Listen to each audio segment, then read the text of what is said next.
Assalamualaikum warahmatullahi wabarakatuh.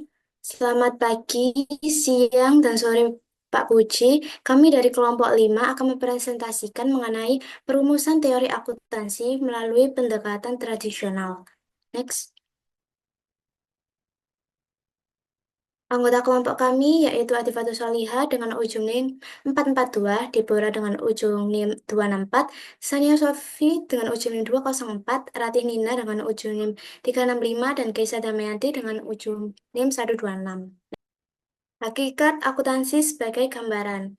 Komite on Terminology dari American Institute of Certified Public Accountants mendefinisikan akuntansi adalah seni pencatatan, pengklasifikasian, dan pengikhtisaran dengan aturan baku dan dalam satuan uang, transaksi, dan peristiwa yang paling tidak sebagian darinya memiliki karakter keuangan dan selanjutnya interpretasi hasilnya. Para akuntan menggunakan gambaran yang berbeda-beda dari suatu proses akuntansi dalam menguraikan teori akuntansi yang berbeda-beda. Terdapat 11 gambaran mengenai hakikat akuntansi yang akan dijelaskan sebagai berikut. Next.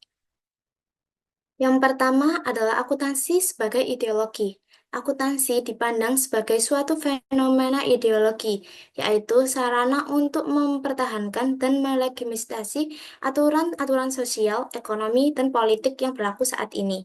Yang kedua, akuntansi sebagai bahasa. Akuntansi adalah suatu alat mengkomunikasikan informasi suatu bisnis. Pengakuan akuntansi sebagai bahasa terletak pada identifikasi dari kedua komponen, yaitu simbol atau karakter leksikal, simbol or leksikal karakteristik yang merupakan objek linguistik yang digunakan untuk mengidentifikasi konsep-konsep tertentu, serta aturan tata bahasa atau grammatical rules yang digunakan dan diikuti untuk menciptakan seluruh data keuangan bisnis. Next.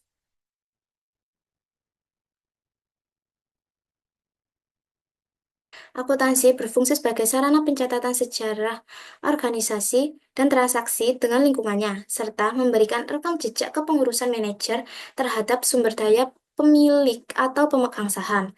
Konsep kepengurusan bagian dari hubungan prinsipal agen yang menekankan bahwa agen bertanggung jawab atas sumber daya prinsipal. Menurut Bimberg, pengukuran konsep ini telah berevolusi melalui 4 periode, yaitu periode pemeliharaan murni, periode pemeliharaan tradisional, periode utilisasi aktiva, dan periode terbuka. Next.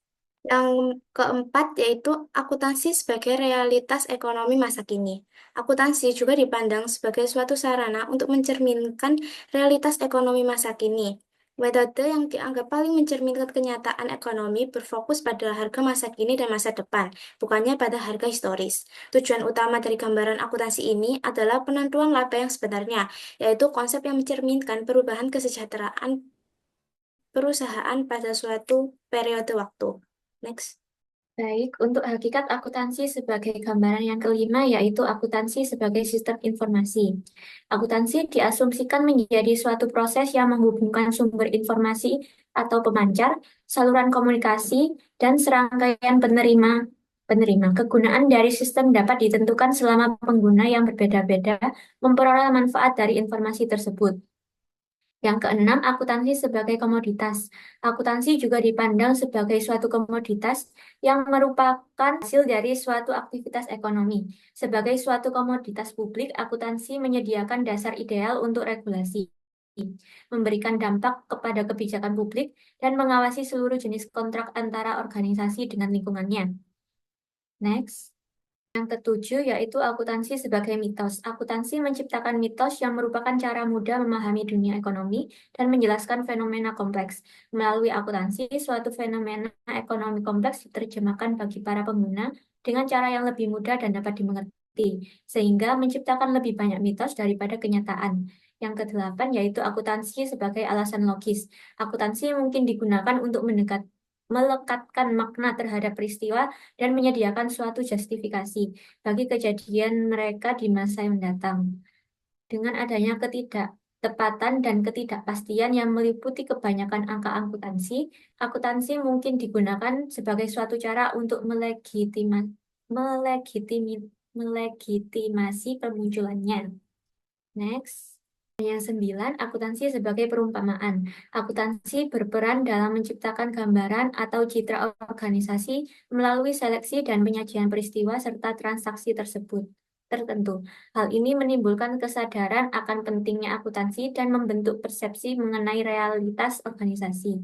Selain itu, interpretasi akuntansi membantu menciptakan lingkungan yang stabil dan menjadi dasar pengambilan keputusan. Akuntansi juga berfungsi sebagai peta keuangan, merangkum fenomena kompleks dalam laporan keuangan, di mana kualitas penyajian data menentukan keakuratan peta tersebut. Next. Dan yang ke-10, akuntansi sebagai percobaan. Akuntansi cukup fleksibel untuk mengakomodasi berbagai situasi, mengadaptasi solusi-solusi baru untuk masalah baru, dan beradaptasi terhadap kasus-kasus yang paling kompleks. Akuntansi merupakan percobaan ketika ia bersifat sukarela, inovatif, dan tentatif. Selanjutnya, tingkat akuntansi sebagai gambaran yang ke-11 yaitu akuntansi sebagai distorsi. 4 kelompok dapat mempengaruhi atau dipengaruhi oleh pesan akuntansi. Subjek yang menyediakan data, akuntansi yang menyiapkan dan memeriksa data, serta penerima data. Distorsi dalam sistem informasi akuntansi diklasifikasi ke dalam 6 kategori utama, yaitu perataan atau smoothing, mengubah arus data tanpa mengubah aktivitas organisasi. Yang kedua, pembiasan atau bising, memilih tanda yang paling mungkin diterima oleh penerima. Ketiga, pemfokusan, memperkuat atau melemahkan aspek tertentu dari informasi. Yang keempat, permainan atau gaming, memilih aktivitas tertentu untuk mempengaruhi pesan yang dikirim. 5, penyaringan atau filtering, memilih aspek yang menguntungkan dan komunikasi informasi. Yang keenam, tindakan ilegal, pemalsuan data dan yang melanggar hukum. Next. Selanjutnya yaitu penyusunan dan verifikasi teori. Penyusunan teori akuntansi bertujuan untuk memberikan panduan bagi akuntan dalam memilih teknik akuntansi dan menyusun laporan keuangan sesuai praktik yang baik. Prinsip akuntansi yang berlaku umum terus diperiksa dan dianalisis secara kritis seiring perubahan lingkungan, nilai, dan kebutuhan informasi. Untuk yang selanjutnya akan dijelaskan oleh teman saya. Yang selanjutnya dari penyusunan dan verifikasi teori adalah perubahan prinsip terjadi sebagai respons terhadap permasalahan akuntansi guna perumusan kerangka teoritis yang lebih baik. Teori akuntansi harus melalui proses verifikasi atau validasi, baik secara logis maupun empiris untuk memastikan keakuratannya. Jika teori didasarkan pada matematika, verifikasi harus konsisten secara logika. Jika didasarkan pada fenomena fisik atau sosial, verifikasinya harus didukung oleh hubungan antara peristiwa dan observasi dunia nyata. Teori akuntansi adalah hasil dari proses pengembangan dan pengujian yang berkelanjutan, memastikan relevansi dan keandalannya dalam praktik. Next. Selanjutnya adalah hakikat teori akuntansi. Hakikat teori akuntansi terletak pada fungsinya sebagai seperangkat konsep, prinsip, dan metode yang digunakan untuk menjelaskan, memprediksi, dan membimbing praktek akuntansi. Teori ini tidak hanya bertujuan untuk mendeskripsikan praktik yang ada, tetapi juga memberikan dasar bagi pengembangan standar dan kebijakan akuntansi yang lebih relevan dan dapat diterapkan dalam berbagai situasi ekonomi. Dengan menggunakan pendekatan deduktif dan induktif, teori akuntansi menghubungkan konsep abstrak dengan praktik nyata, sehingga membantu dalam pengambilan keputusan keuangan yang lebih akurat dan transparan. Selain itu, teori akuntansi juga mempertimbangkan aspek sosial, ekonomi, dan etika dalam penyajian informasi keuangan, memastikan bahwa laporan keuangan dapat digunakan secara adil oleh berbagai pemangku kepentingan. Next. Selanjutnya adalah kemudian dengan adanya teori akuntansi ini memberikan kerangka yang lebih sistematis dan logis dalam pelaporan keuangan. Teori akuntansi sendiri selalu berkembang secara dinamis dan relevan yang membuat regulasinya selalu up to date sesuai perkembangan zaman. Selain itu, teori akuntansi ini tidak hanya mempertimbangkan faktor objektif, tetapi juga mempertimbangkan faktor subjektif seperti dalam menilai pengukuran aset, liabilitas, serta laba. Sehingga hakikatnya, teori akuntansi tidak hanya sebagai pedoman, melainkan juga dapat berfungsi dalam pengambilan keputusan untuk manajemen, investor, dan lain sebagainya. Next.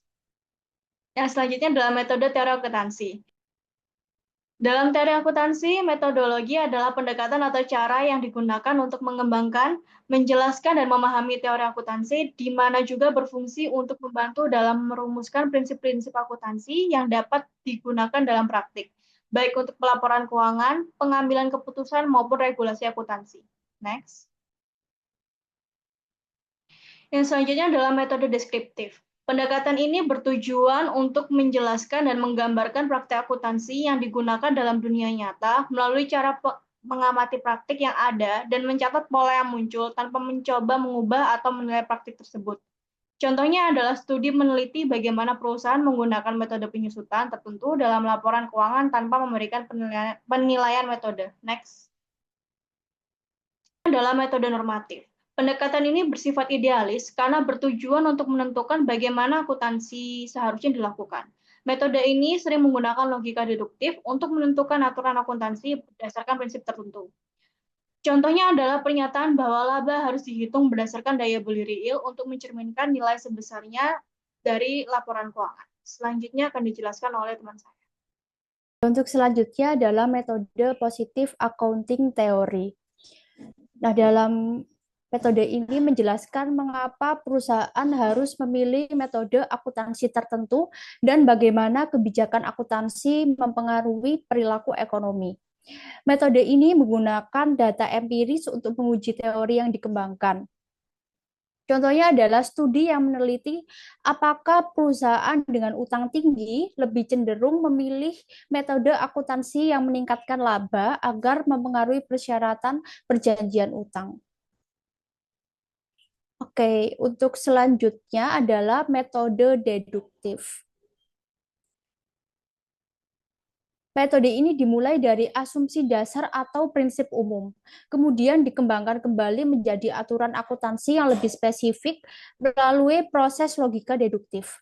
Contohnya adalah jika diasumsikan bahwa tujuan utama akuntansi adalah menyediakan informasi bagi investor, maka standar akuntansi harus dirancang untuk meningkatkan relevansi informasi keuangan bagi keputusan investasi.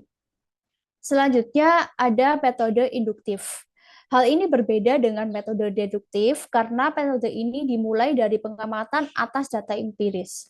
Kemudian ditarik suatu kesimpulan secara umum berdasarkan pola yang telah ditemukan.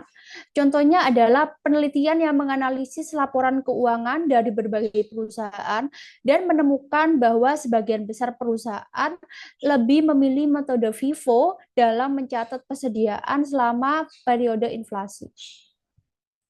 Selanjutnya ada metode etis, di mana pendekatan ini mempertimbangkan faktor moral dan etika dalam pengembangan teori akuntansi, serta menekankan pentingnya tanggung jawab sosial dan transparansi dalam laporan keuangan. Contohnya adalah akuntansi hijau yang mengukur dampak lingkungan dan operasi bisnis, kemudian memasukkannya ke dalam laporan keuangan. Selanjutnya, metode sosiologis, di mana melihat akuntansi sebagai bagian dari sistem sosial yang lebih besar dan menganalisis bagaimana faktor sosial, budaya, dan perilaku manusia mempengaruhi praktik akuntansi. Contohnya adalah studi yang meneliti bagaimana budaya organisasi mempengaruhi kebijakan akuntansi suatu perusahaan.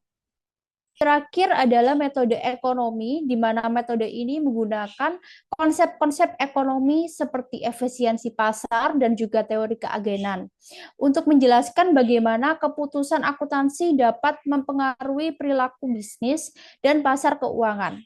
Contohnya adalah teori keagenan dalam akuntansi yang menjelaskan bagaimana hubungan antara manajer dan juga pemegang saham yang mempengaruhi metode akuntansi tertentu. Untuk selanjutnya akan dijelaskan oleh rekan saya. Selanjutnya, pendekatan perumusan teori akuntansi. Walaupun tidak terdapat teori akuntansi komprehensif tunggal, berbagai teori akuntansi tingkat menengah telah dihasilkan dari penggunaan berbagai pendekatan yang berbeda. Pendekatan tradisional tersebut antara lain, yang pertama, non-teoritis atau praktis atau pragmatis informal. Yang kedua, teoritis yang terdiri dari deduktif, induktif, sosiologi, ekonomi, dan selektif. Next. Selanjutnya, untuk pendekatan non-teoritis. Pendekatan non-teoritis adalah suatu pendekatan pragmatis atau praktis dan pendekatan kekuasaan.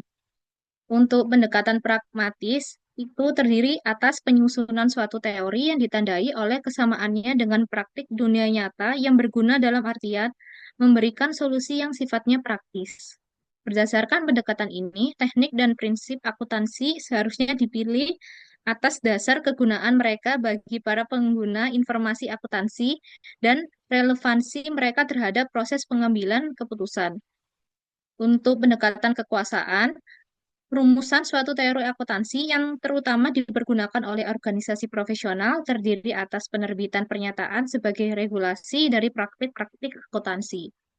Nah, dua persamaan dalam pendekatan teori akuntansi ini mengarah pada berkembangnya dua posisi yang berpendapat dalam badan penyusun standar, yaitu posisi yang berorientasi pada neraca dan posisi yang berorientasi pada laba.